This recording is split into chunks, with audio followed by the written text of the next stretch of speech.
tambuza gwe video TikTok si ya jajja wate si ya maamawo.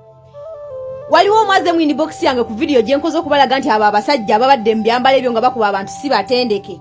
Aze nangamba abamu bona baboda babajja ku boda ne babatwala ne babatendeka mu kayala. Ne babawa amamundu ne batandika okujja okutulugunya bannansi. Yensonga laki bambala ebikookolo. Oba okitegeera.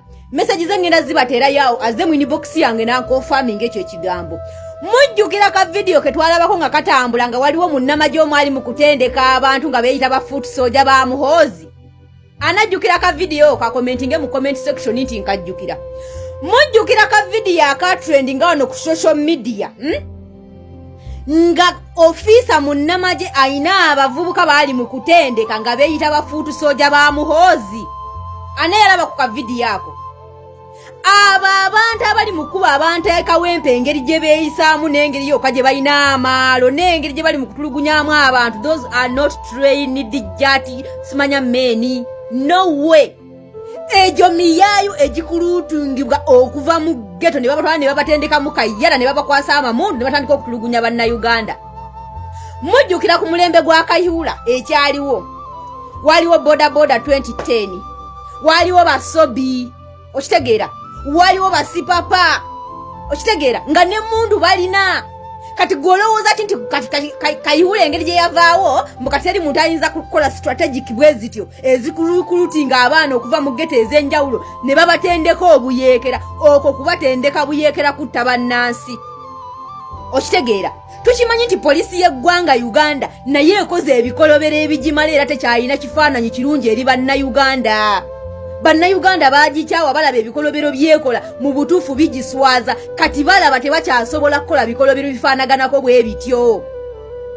Njagala olabe mu buvidiyo obwo buli mu kutrendinga abantu ababadde bakubibwa ekawempe abapoliisi ate bebadde bakontrolinga bano abali mu black abeeyita abajjaati abatendeke. Okitegeera ababadde mu byambalo bya poliisi n'ababadde mu byambalo by'amagye ate be babadde bakontrolinga bano abali mu byambalo bya black. Ekyo ne kikulaga ki munnayuganda.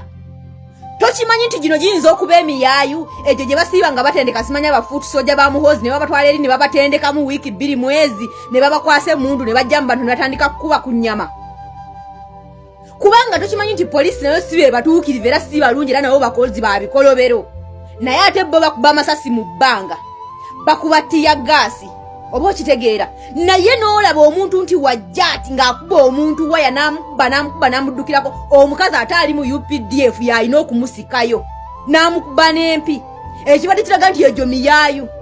Naye abantu abaana abalikulutinga tukimanye nti waliwo ekigambo kye bayita ghetto structure ng'anaakikulira ye General Damulira yakirimu. Yasiiba alikulutinga emiyaayu egyo.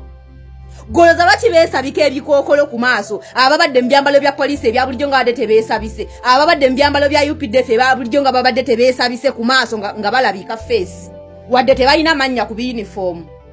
Oba okitegeera okimanyi nti bayinza okwambaza abayaaya abo uniform ezo bajje batandika okutulugunya bannayuganda bano ababagiddeko abali mu ngoye eza uniform ng'ate be balinga bakomanda baabwe ababatendeka nga be balina n'obbawa engeri gye bagenda okuyisaamu abantu kubanga obwedda be baba controllinga. Okitegeera ababadde mu byambalo by'amagye n'ababadde mu byambalo bya poliisi obwedda be bakontrolinga bano abali ate mu byambalo mbu ebyajjaati. Olabe tekikola sensi ng'owa poliisi ate yakontrolinga owajjaati. Owajjaati omutendeke nga yatasobola kumanya nti kyali mukola nsobi era alina ku kamera live. You people General Damulira please. Okitegeera mujjukira nti abantu abo bennyini Kitumwa Lusokye yavuddeyo n'akola press conference n'abeewakana nti bo tebabamanyi. Nekurayije mwennyini ne bavayo ne bayise ekiwandiiko ne balaga nti abo abajjaati abakubye abantu ekawempe tebabamanyi. Kati baani? Ekyo tekyongera okukumatiza nti gino miyaaye gye bali mu kurikulutinga okuva mu ghetto ez'enjawulo okuyita mu ezo zi ghetto structure anaazikulidde Damulira Christopher Jeno. Tosuubira nti abantu abo be bantu bali betwalaba ku kaparedi nga waliwo Jeno omwali mu bayigiriza ali mu batendeka nga beeyita ba foot soldier ba muhoozi. Ako ka video temwakalabako. Goloza abantu abo bali babatendeka okubeera ba foot soldier ba muhoozi to do what? Don't you think ti be bantu abo be bambazize ebyambalo ebyo ne bwola baba bannayuganda nga kyeyonoonere nga tebaagala na kumanya? Sisuubira nti omujaasi omutendeko owajja atasobola okukola oyo Gasiya.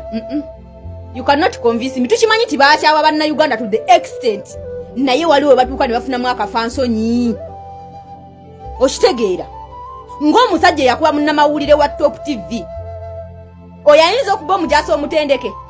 Sisuubira bano bayaaye be bali ku routing nga bayita mu ghetto structures okuva mu ghetto ez'enjawulo. Anaali mu ghetto structures Jeno Damulira Christopher era bayina ewantu gye babatendekera ne babambaza ebyambalo ne babakwasa n'emmundu ne bajja okutirimbula bannayuganda bannaabwe.